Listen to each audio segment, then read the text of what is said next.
नोएडा में एक बार फिर चला बुलडोजर और इस बार निशाने पर थी करीब 80 करोड़ रुपए की जमीन। 40,000 वर्ग मीटर में फैला अवैध निर्माण, कोलोनाइजरों का बड़ा खेल और फिर सुबह सुबह प्राधिकरण की एंट्री के बाद मच गया हड़कंप। आखिर कौन लोग कर रहे थे सरकारी जमीन पर प्लॉटिंग? क्यों 2 घंटे तक चलता रहा बुलडोजर अभियान और क्यों ग्रेटर नोएडा प्राधिकरण ने जनता को दी बड़ी चेतावनी? ग्रेटर नोएडा में अवैध निर्माण और अवैध कॉलोनियों के खिलाफ प्राधिकरण लगातार सख्त कार्रवाई कर रहा है। इसी कड़ी में मंगलवार को ग्रेटर नोएडा प्राधिकरण ने अधिसूचित क्षेत्र भनोता में बड़ी कार्रवाई करते हुए लगभग 40,000 वर्ग मीटर जमीन पर किए गए अवैध निर्माण को बुलडोजर चलाकर ध्वस्त कर दिया।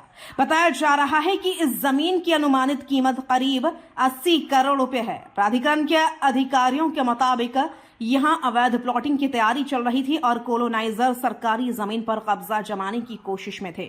सूत्रों के मुताबिक यह पूरी कार्रवाई ग्रेटर नोएडा प्राधिकरण के सीईओ एनजी रवि कुमार के निर्देश पर की गई। सीईओ के आदेश के बाद भूलेख विभाग और परियोजना विभाग की संयुक्त टीम के मौके पर पहुंची और अवैध निर्माण के खिलाफ बड़ा अभियान चलाया गया। कार्रवाई के दौरान भारी संख्या में प्राधिकरण के सुरक्षा कर्मी भी मौजूद रहे ताकि किसी प्रकार का विरोध या तनाव पैदा न हो सके। अब आपको बताते हैं आखिर यह जमीन कौन सी थी। प्राधिकरण के महाप्रबंधक AK सिंह के अनुसार ग्राम भनौता के खसरा संख्या 132, 133 और 135 सहित आसपास की जमीन पर अवैध रूप से प्लॉटिंग की कोशिश की जा रही थी। यह पूरी जमीन ग्रेटर नोएडा प्राधिकरण की अर्जित एवं अधिसूचित भूमि है, यानी साफ तौर पर सरकारी जमीन पर कब्जा कर अवैध कॉलोनी बसाने की तैयारी चल रही थी। बताया जा रहा है कि कॉलोनाइजर यहां लोगों को प्लॉट बेचने की तैयारी में थे।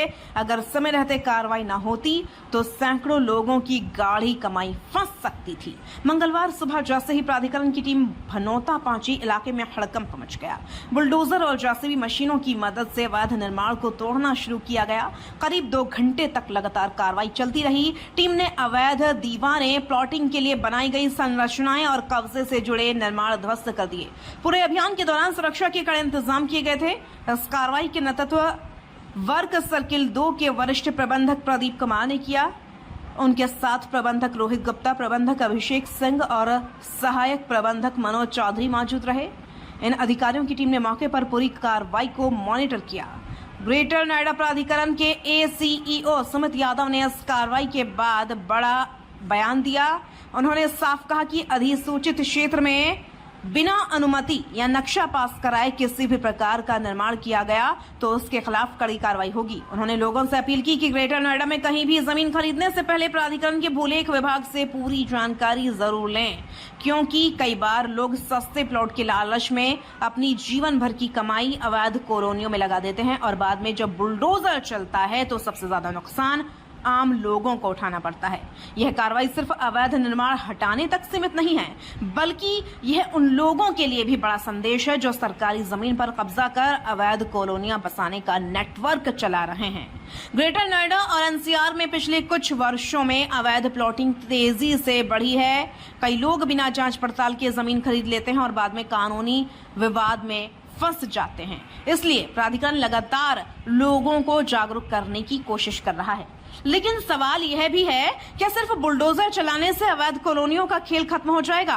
कौन है वो लोग जो सरकारी जमीनों पर कब्जा कर करोड़ों का कारोबार चला रहे हैं? और आखिर कब तक आम लोग ऐसे जाल में फंसते रहेंगे? इन सवालों का जवाब प्रशासनिक सख्ती और जनता की जागरूकता दोनों में छुपा है। प्राधिकरण ने साफ कर दिया है कि यदि दोबारा इस जमीन पर निर्माण की कोशिश की गई तो कानूनी कार्रवाई भी की जाएगी। यानी अब सिर्फ निर्माण तोड़ने तक मामला सीमित नहीं रहेगा, बल्कि दोषियों पर मुकदमा और अन्य सख्त कदम भी उठाए जा सकते हैं। तो ग्रेटर नोएडा के भनौता में 80 करोड़ की जमीन पर चला बुलडोजर, अवैध कॉलोनी बसाने का सपना ध्वस्त हो गया। लेकिन यह कार्रवाई सिर्फ एक जमीन पर नहीं बल्कि पूरे अवैध नेटवर्क पर बड़ी चेतावनी मानी जा रही है। अगर आप भी कहीं प्लॉट या जमीन खरीदने की सोच रहे हैं तो पहले जांच करें, दस्तावेज देखें और प्राधिकरण से पुष्टि करें, क्योंकि एक छोटी सी लापरवाही आपकी पूरी जिंदगी की कमाई डुबो सकती है।